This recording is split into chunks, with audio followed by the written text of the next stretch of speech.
अस्सलाम वालेकुम नाज़रीन, APE न्यूज़ स्टूडियो में खुशामदीद और APE न्यूज़ के साथ मैं हूं ईमान फातिमा।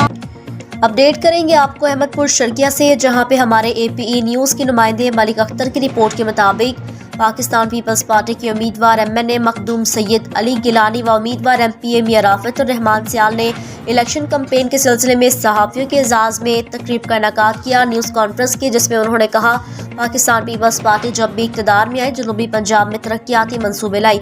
अहमदपुर शर्किया को ज़िला मेयार तालीम व सेहत के साथ किसान के लिए काश्तकारी के लिए खाद स्प्रे पर सब्सिडी देकर आम करेंगे ताकि वो लाइनों में ना खड़े रहें। सबसे बढ़कर चादर चार दीवारी का तकद्दुस पामाल रखेंगे। मजीद कहा कि अवाम ने साबका 10 सालों में PTI और नून लीग को आजमा चुकी है, जिन्होंने गरीब के लिए 2 वक्त की रोटी मुश्किल कर दी थी। बेनज़ीर इनकम सपोर्ट प्रोग्राम के तहत लाखों खानदान मुस्तफ़िद हो रहे हैं। इलेक्शन में अवाम हमें वोट देकर कामयाब कराएं।